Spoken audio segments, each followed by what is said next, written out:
Now, before we start, I just want to acknowledge that we are on traditional Haudenosaunee and Anishinaabe territory, and it's land covered by the Upper Canada Treaty. And I'm just grateful that we can be here and have this show today. Thank you.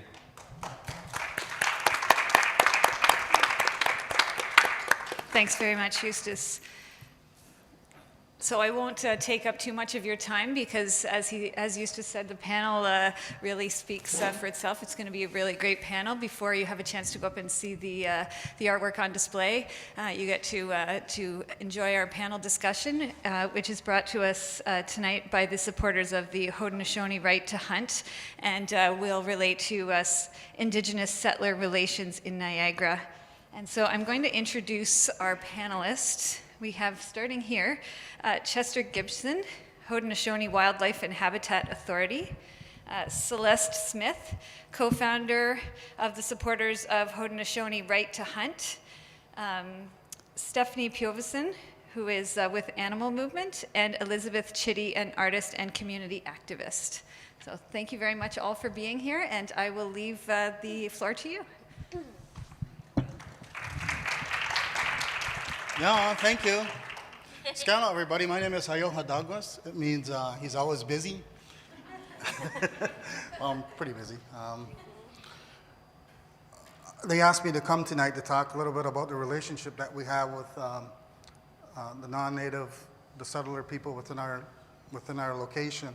But I want to start off first. You got to have like a little short history, I guess. And I'm going to start with Celeste. She's going to talk a little bit about it first. Because in our culture, our women they hold up the people. They hold up the people in a way, I guess, as Western society would hold up the men. And in our society, we hold up the women. That's their role within the role of the Haudenosaunee.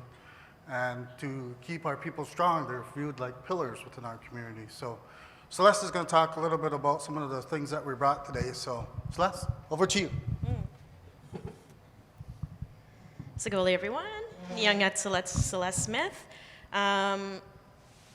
What we wanted to kind of talk about first is this two-row wampum, this beautiful belt here that Chester has brought, because this is the pillars of all of our relationships. And this is a very special, who has seen this before?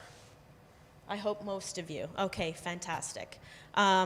This is very special to this area, to Niagara specifically, and it's called the 2-1 Wampum Belt. Now this belt represents a covenant and a relationship between the settler people who came here in their ships and the Haudenosaunee people that were here, and this is our canoe.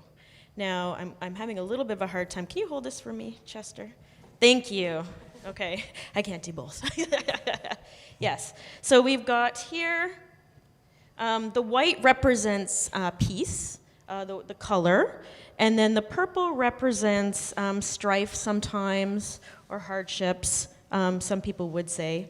Now, basically, this belt shows how we can live together as settler and Indigenous person.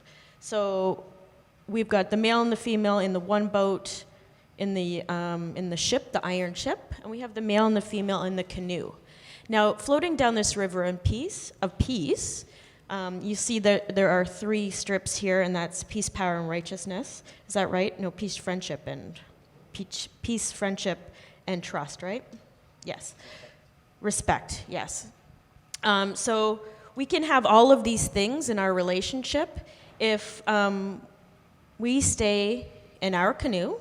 And in our canoe, we would have all of our teachings, all of our language. We would have all of our ceremonies in those things, just as the people in the iron canoe or the iron boat would have your language, your customs, and all of the things that you would hold dear to you that makes you a people.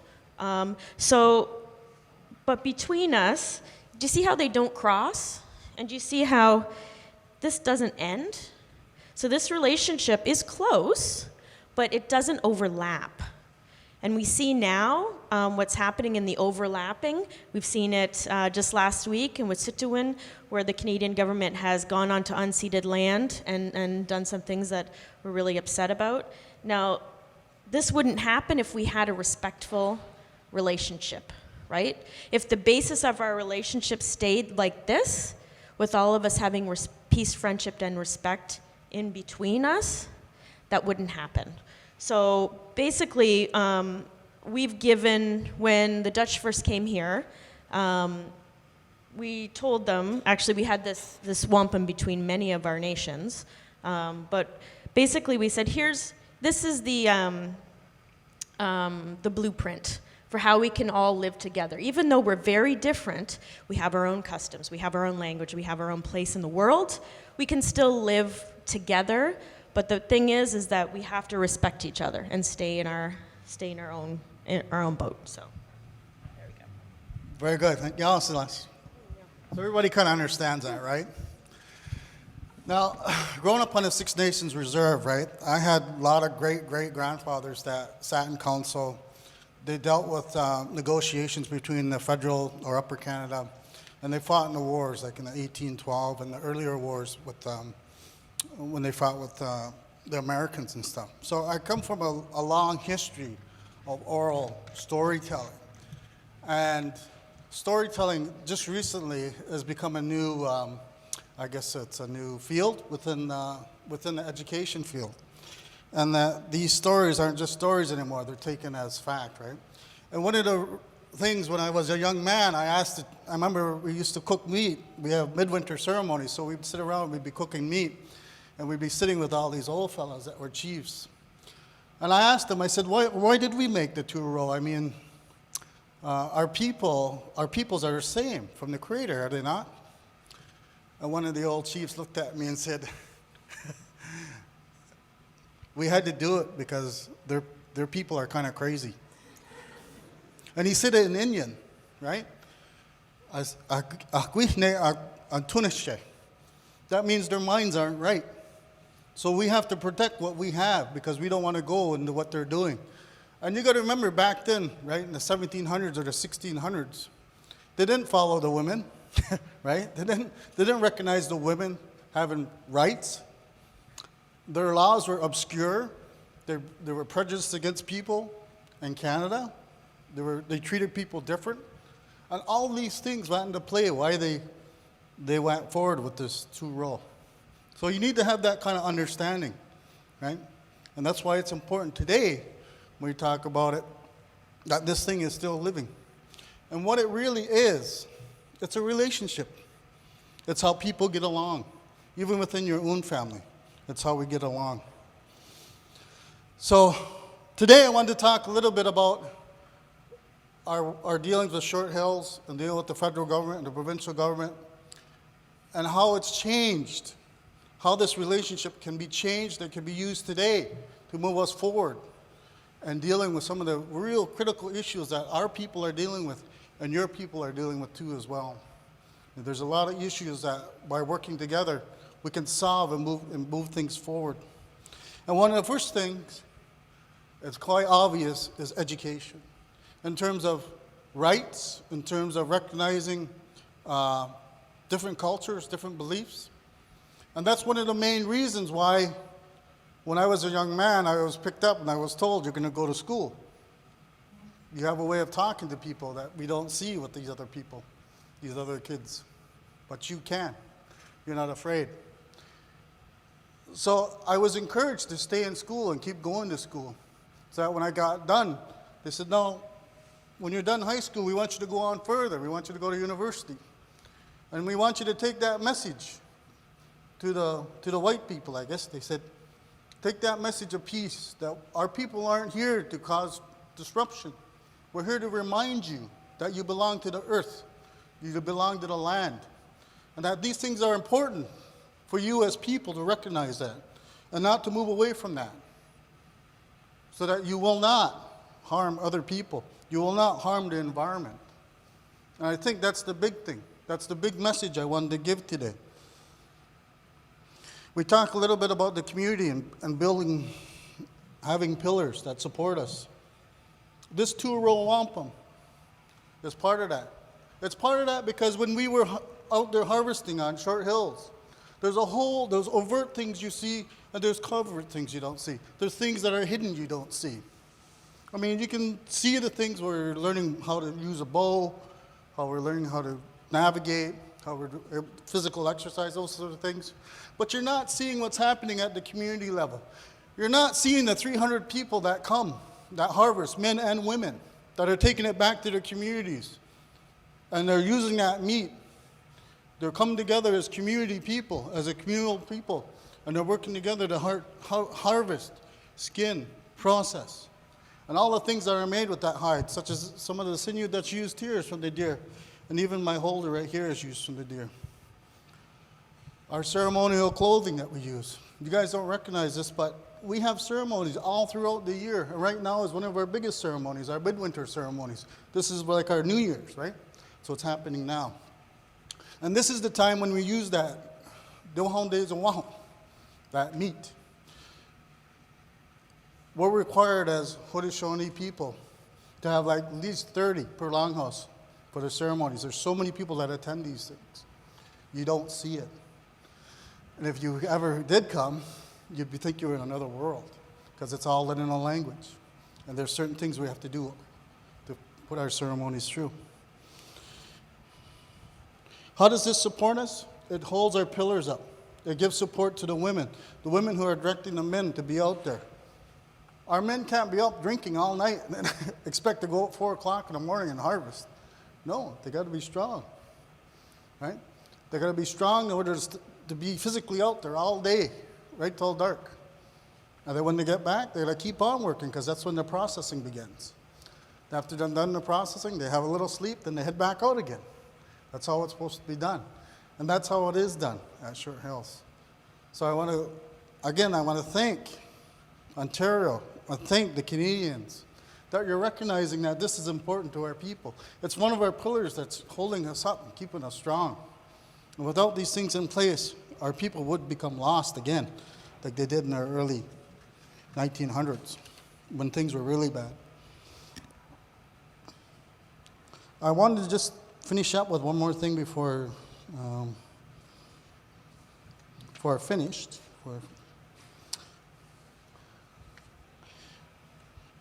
It deals with us as people, as human beings.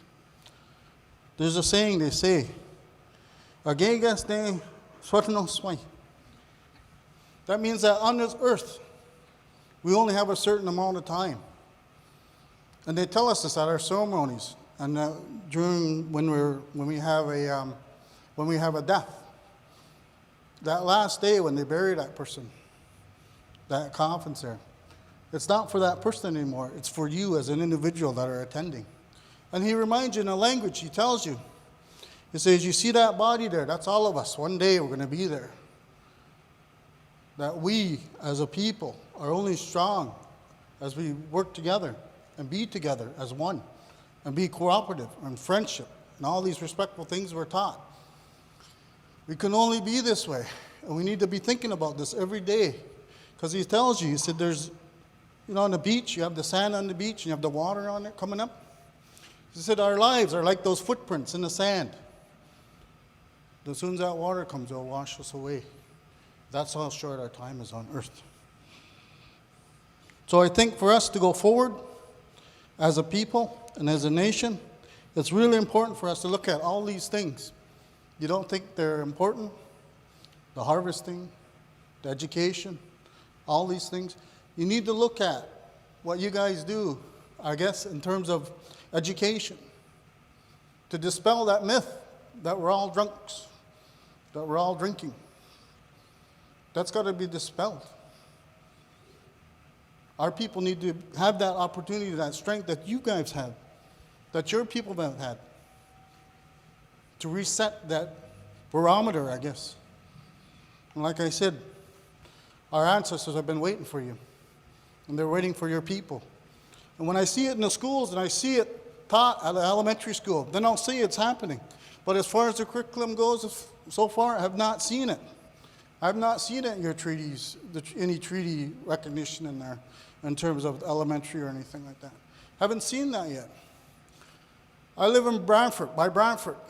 There's the largest population of Indigenous people there from the Six Nations, reserved there. I was at a Brant board meeting, and I asked them, I said, how much recognition do you have of any of the Indigenous people in your curriculum? They had stuff about the Inuit. They had stuff about people up north, but nothing about the people in Southern Ontario. So that's something, as a people, we need to work towards. And this is part of it, too. So, yeah. Yeah. Go ahead. Okay. Yeah, you've got like over 7 minutes. Okay.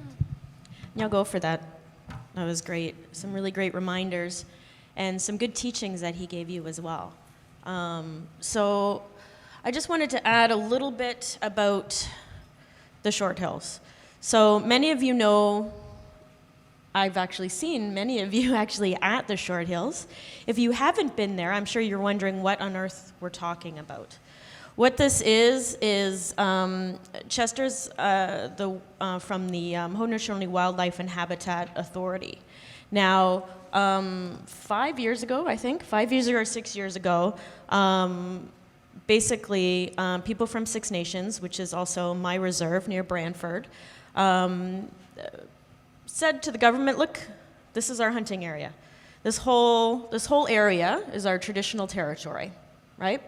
So we would like to hunt to keep our traditions going and to teach our kids coming up about deer and this sort of thing. So it is a treaty right for us to do this. So this is an unusual thing in this area because we're so urbanized here, right?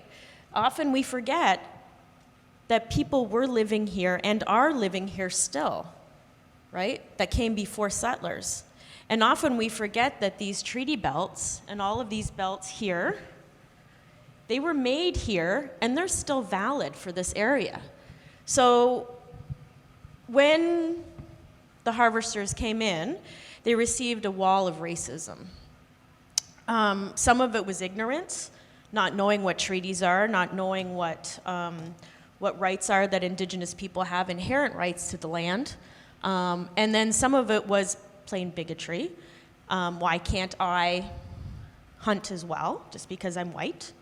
And then also things like, well, the treaties aren't valid anymore because they're so old, right? So you get a lot of this kind of talk. Well, we discovered, we came together as a group, and we thought this is a real teaching moment here. It's a teaching moment for Niagara, and it's a teaching moment for really everywhere, because all municipalities, cities can take from our experience, because not only did we have people that were saying really bad things, we had people that were saying really good things.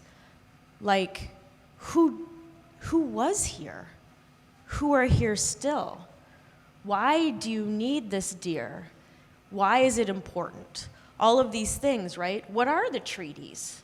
Whose land am I on? All of this sort of thing. Not knowing where to get that information because it is not taught. Just like Chester said, you are not taught this in school, right?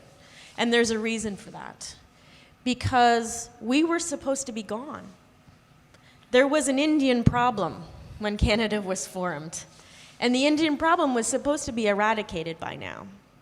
Now that may seem harsh in this day and age, but it is true. Historically, residential schools, all of these genocidal practices were put in place so that we would be assimilated into the body politic. So we're not supposed to be here. But guess what? We are. We're an amazingly resilient people. And we're here. Yes, we're here. And so this became for us a labor of love. It's very hard, it's very draining, these sorts of things. So we basically got a hold of Chester. Actually, Jody Lynn Harrison was the first one who got a hold of Chester and said, listen, we want to help. We in Niagara are not all these bigoted people and not these racist people. In fact, there are many here in Niagara that support what's happening. So how can we do so? So Chester and the HWHA said, well, let's work together. So this is how supporters of Haudenosaunee right to hunt was born. And so it became a larger educational project. It became more than a protest. It became more than something that was very small in scale. We go out and we talk, and we give talks about treaty. We're developing curriculum. We're doing all kinds of amazing things. We're speaking tonight. We speak all over Niagara. We've been asked to go to many places, Toronto, et cetera, to talk about this issue, because it is something that's happening in many areas, not just in Niagara, but somehow with the amazing people that we've worked with and the amazing people that come out to Short Hills, we've been able to make something that's very special. And I think it speaks to Niagara and how great Niagara actually is. We have a lot of frustration with people that live here, but there's much more love. So we've had many people come in, and we have learning. We have you ever been to a protest where there's, a PhD talking about a treaty? Talking about treaties in Niagara? Probably not. I've never have, right? So it's these types of things, and this is for the people of Niagara to learn about what's happening. So it's literally building Indigenous-Settler relationships from the ground up, and that's why we're really happy to be invited here today. Thank you so much, Olivia, because this is an ongoing project in which we're working together, settler person and Indigenous people, in order to understand each other. Because the basis, I think, what we found was that it was a basis of ignorance. And it's not something that was intentional. And once people learn why we do this, why we have ceremony, why do we need the deer? There's more reasons that we just don't like the taste of it. That's not just it. We just don't like eating meat. We can't, so there's so many reasons, right? The things we wear, the drums that we use, it's ceremony. Actually eating the deer in ceremony is an important part of our spirituality. So it goes very deep. In fact, our chiefs, our sachems, actually have horns. They're called horned, and they're the deer horns because the deer are the leader of the animal, we think. So there's so many ties that come into this, and you can only learn about this if you actually speak with us. So that's what this is really about. So, and that's just a little snippet of what we do. So, Nyago, thank you for listening to me. We have some awesome speakers coming up. I'm not going to take up too much of their time there. So, Nyago.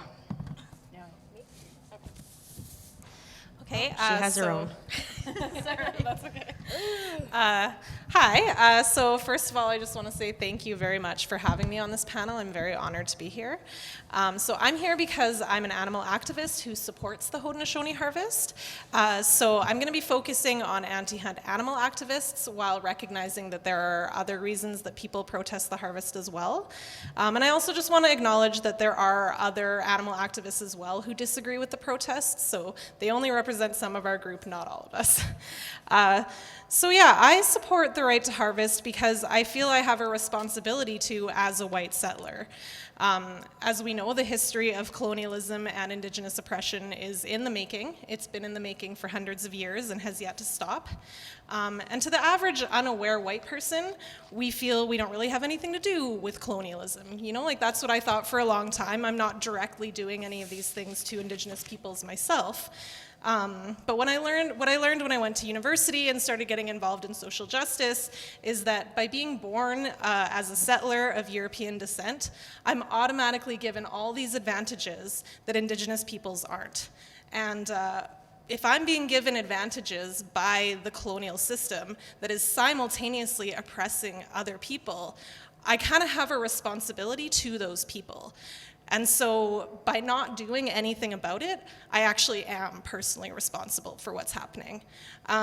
So the best way to learn how to support Indigenous peoples is to listen to Indigenous people.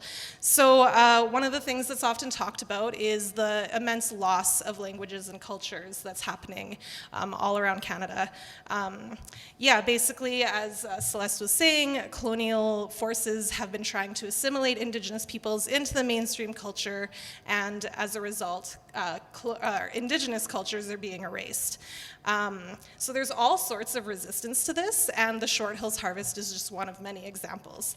As they were saying, Haudenosaunee peoples are taking back an aspect of their culture, and they're practicing a tradition that's essential to their ways of life. So part of my responsibility as a settler is to support that resistance. So it doesn't really matter whether or not you personally agree with it, it's our responsibility as settlers to support it. So one of the most common arguments from anti-hunt settlers is that it's not about race. They say they would be arguing against this harvest no matter who was doing it, even though other people are hunting and aren't being protested, but moving on. So this is actually a really common response to racism from white people.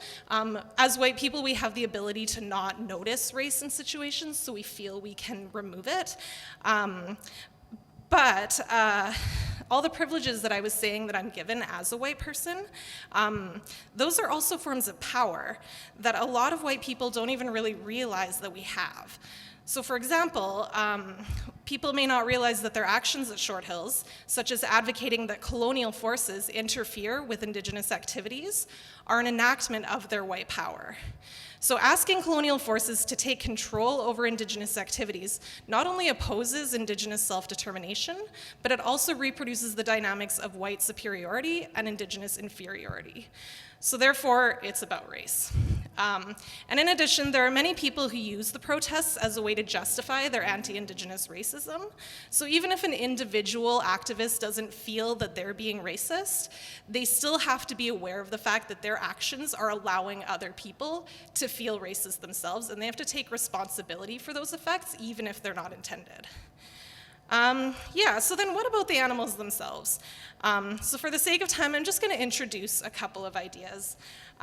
So the majority of animal oppression happens under colonialism. Mainstream colonial culture thinks of animals as objects that are available for abuse, whereas in reality, animals are subjects, not objects. Not only are they sentient, can feel pleasure and pain, but they are conscious agents who make conscious decisions in their everyday lives. This is recognized in many Indigenous cultures, including the Haudenosaunee culture, but not recognized under mainstream colonial culture. So animals are never going to stop being abused as long as they're considered as objects. So overcoming these ideas requires undoing the colonialism that produces them. So by encouraging colonialism through actions at Short Hills, animal activists are actually hurting what should be the long-term goals of the movement, which is dismantling colonialism in order to liberate animals, and literally everyone else here. So animal oppression also has a direct link to Indigenous oppression. I'm running out of time. Go ahead. Okay, I'll just be really fast. Okay, so ideas of an animal inferiority are the building blocks of racism.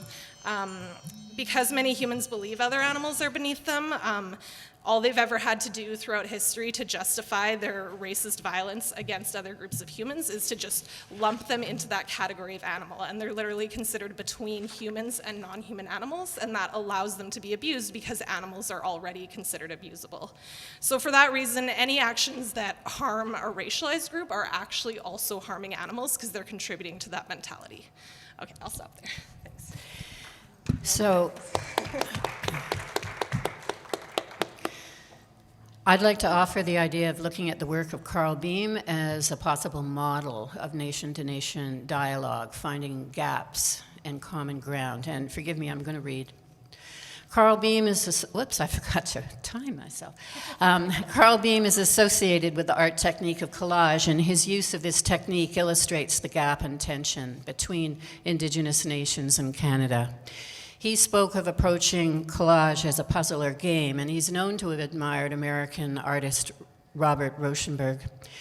In his catalog essay as curator of Beyond History in 1989 at the Vancouver Art Gallery, Woodland Cultural Center director Tom Hill wrote of how the technique of collage is understood in the Western art tradition, but that the artistic tradition of assembling miscellaneous materials is evident in prehistoric North America.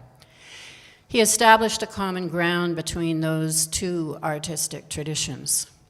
Carl Beam is a key figure in the generation of Indigenous artists on Turtle Island who in the 1980s embraced tradition and contemporary aesthetics, demanded decolonization of how their work was viewed, and who refused the anthropological lens for their art offered at the time by the dominant settler culture.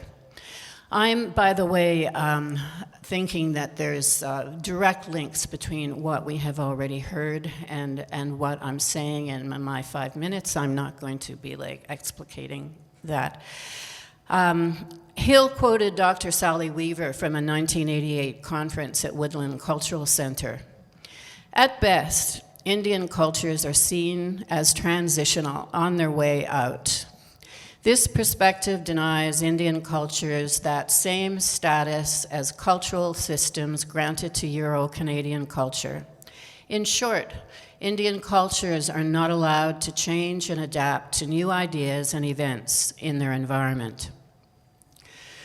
Artists like Carl Beam, Joanne Cardinal Schubert, and Robert Houle, to name just some examples, changed all that. I'm going to read an excerpt from Carl Beam's words, transcribed from interviews on Trent Radio and printed in Carl Beam, The Columbus Project, Phase 1, published by ArtSpace and the Art Gallery of Peterborough in 1989. It's a patriarchal system. Man shall have dominion over the beasts, and all the little fishes and the clams, the lobsters, water and trees, everything was made for man's usage. The Indian viewpoint is that it was made for its own sake. Man has to live in accordance with that structure. One system believes that you are a part of everything, and the other says that you are on top of everything, and everything is there for your use. Everything else is lower. The hierarchy is already set up. You are it, man. The world is yours, the sheep and cows and all the good wine, the cigarettes, the real estate, all the prime lakefront footage, it's all yours. The trees and water, if you want to dump all your chemicals in there, you can just go ahead. Who else could lay claim to all of that other than man, anyway? Maybe that's why they have this Armageddon clause. It might have been a self-destruct viewpoint to begin with. End quote. As an example of gap and tension, I want to link those words with Seth's perspective aligning animal rights with support for the Haudenosaunee right to hunt. Throughout the Western world, people have woken up to the environmental destruction wreaked by that hierarchy. However, when settler anti-hunt protesters, whether here in Niagara or in the far north, lay their accusations of speciesism and murder to Indigenous hunters, they are still stuck in the binary of that hierarchical values as described by Beam. They critique the higher within the binary of higher and lower and fail to see fundamentally different structure and relationships. I'll return to the words of Carl Beam, and I'm starting to talk pretty fast here. This time in conversation with Joan Murray in 2000, curator of The Whale of Our Being, Robert McLaughlin Gallery, 2002. Is my work political? I'm not trying to be political, but looking back at my work, I'd say probably the work is political. That seems to be one layer of understanding people take from it, but I see more than that. Words like eternity might come up. Reconstruction, deconstruction, revision, revisionism, conversion, perversion, inversion, a lot of those notions that people play around with. Carl Beam's Columbus Project began through a 3-year residency at the Artist-Run Center Art Space in Peterborough, working with artist and Art Space artistic director Sheila Young. I asked Sheila this past weekend what springs to mind all these years later, and I'll close my remarks by sharing them. What springs to mind, you say? For one thing, questioning power, dynamics, and ownership. Carl offers up a generously experiential metadata vocabulary. The personal, casual, and captivating elegance of his loose renderings invite a wary, open, and uneasy contemplative space. A memory. This is Carl Beam again. There is no hierarchy of medium or material. That was one of Carl's oft-repeated aphorisms. Thank you. So we're turning it to open discussion now, and I think Celeste will facilitate. I will. Thank you so much, Elizabeth. That was awesome.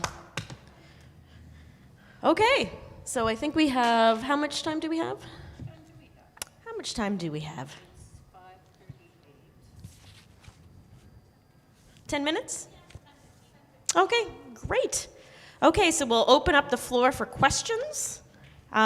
Questions about Carl Beam or just questions in general for the panel. Yes? The Carl Beam that did this artwork, is that the same Carl Beam that wrote a book about the natives during the War of 1812? I'm not sure. I don't believe so. No, I don't believe so. Yeah. Yeah. You can use your microphone, Elizabeth.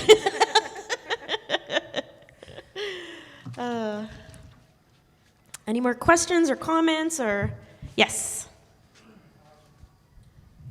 yourself, Celeste, and Chester, you mentioned mostly Chester spoke of the absence of accurate curriculum for young children. As a parent of a young child who hasn't yet begun school, is there currently programs or events established that not necessarily consistently throughout the year, but a once a year kind of event that is available to bring children to try to make sure that these types of things are at least exposed to them, or we can try to have our youngster know what so many are missing? Or Yeah. if those possibilities aren't currently available, what can be done to help make that? I mean, aside from the internet and the library, is there a I mean, those are good places to start. Unfortunately, you may have heard that Doug Ford has cut a lot of Indigenous curriculum, in fact, all of it. So, unfortunately, you may have heard with the TRC that there was basically a knowledge gap.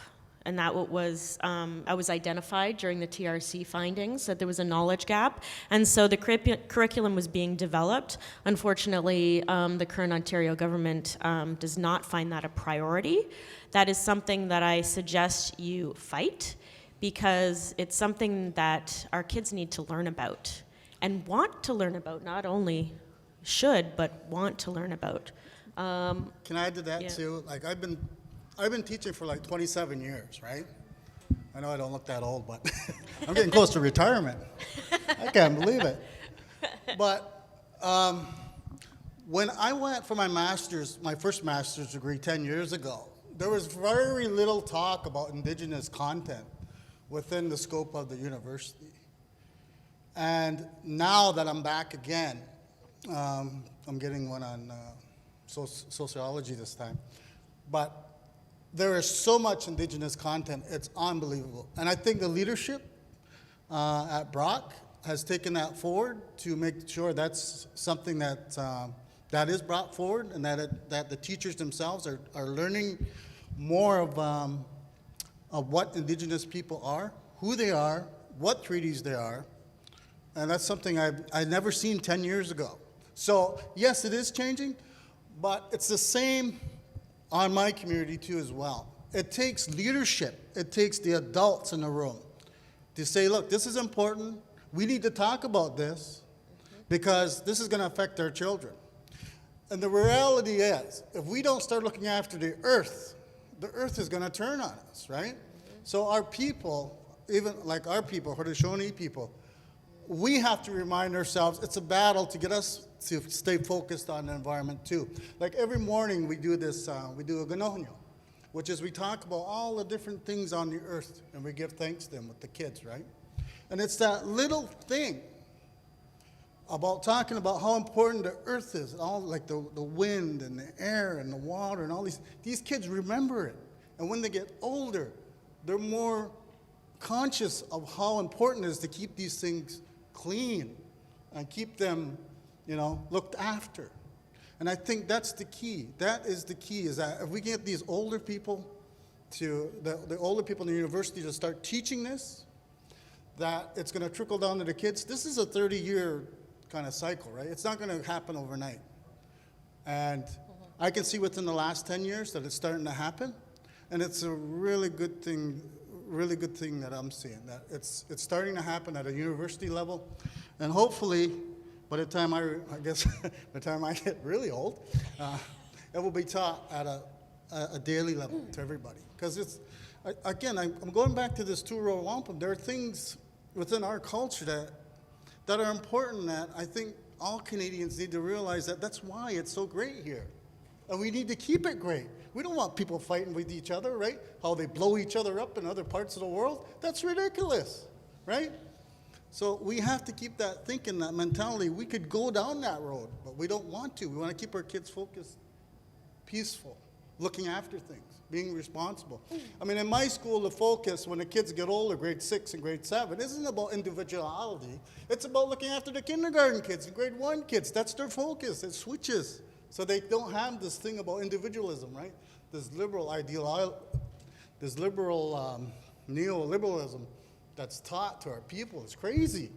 It's about individualism and wealth. No, it can't be like that. You're going to hurt people along the way. So, again, I go back to our teachings. I think it's important that we as a people look at these things and really think about what we're going to leave for our children. Absolutely. In fact, there's the vice president of the 40 Native Centers right there. So, absolutely, yeah. Your question is incredibly important, and I'm so glad you asked that. But I think the best reply I have to that is that our children are a mirror of ourselves. So it's how you walk. It's how we all walk as a community, as a society, that will teach our children to value those things. There are many events within this city, the annual powwow in summertime. Those are small things that your child can be introduced to, that children are incredible. They're like sponges. They pick up so much more than just colors and shapes when they're young. They connect on different levels, and it's already within them. Get out into the bush. There's lots of trails. Nature talks to them. Yeah, out on the land is very important. Our kids don't get out enough now. And there's That's many, it. the mini events. Actually, we're here because of, I take him to a hike at Short Hills. Right. On signage. Yeah, Aside from Eustace having invited me, because good. coincidentally I'm a Carl Bean fan. Ah, that's great. So this is like a merger Right. of different experiences. I've had Yeah. Carl Bean art on my wall for 10 years. Wow, that's great. And we go for a hike one day and I see the signage of it had not been a part of my childhood. And it said don't hit. So Yep. we didn't go. We found someone else to do it. It was kind of starting the question process of Yeah. just, I guess, I think for a lot of young adults, having this absence in education as kids, you're trying to correct an ignorance, Yes. you know, as a person wanting to do things properly. So Yeah. and with the education that's available at post-secondary level, Right. we're still kind of creating kids or young adults who are going to be correcting ignorance by the time they're 17. Right. So Right. in our family, it would be important to try to Yeah. Lobby, rally, push it, and you can, I mean, in your kids' school, in the school board, definitely. There's a lot of work that can be done, and it can't all be done by Indigenous people. Like, honestly, it needs to be done by everyone. And yeah, so I mean, and I know where that knowledge gap because I teach at Niagara College, and they're coming in and taking my course and just not knowing anything, right? Not knowing whose land they're on, who the Haudenosaunee are, nothing. They're just going, What that bird is. right? What a bird, like what that colored bird is that a cardinal? I literally had someone ask if that red bird was a cardinal. I was like, I mean, this is what we're getting, right? These are the kids that we're producing because we're not taking them out and doing this thing. So we'll move on for sake, but very nice to talk to you. Yes, very nice, yes. Mm-hmm. Beam?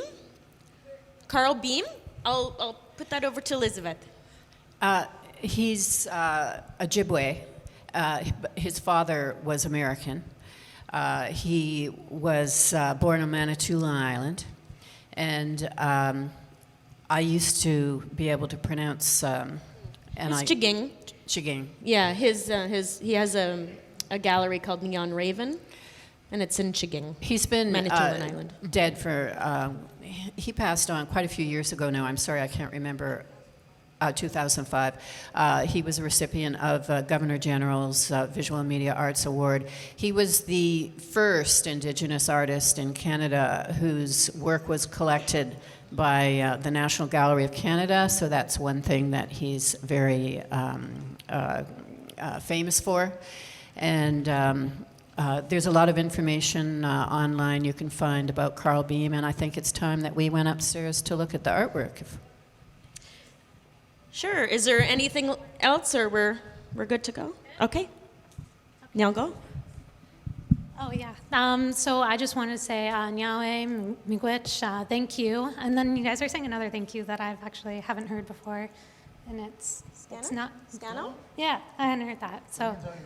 Oh, okay. But you guys were saying like Nago or something like that. Oh, Nyalgoa? Oh, Nyalgoa. Okay. Goa means big thanks. Oh, okay. Or you could say Nyawa or Nyalgoa. Oh, okay. Thank you. Sorry, a little education for myself there. So yes, thank you all for being here today, and thank you, panelists, for discussing. I just want to let you know that there are snacks in the back if you'd like some snacks, coffee, tea, and we can just head right upstairs to go see the exhibit. There's also an elevator just past the second wall here if anyone needs that. All right, thank you.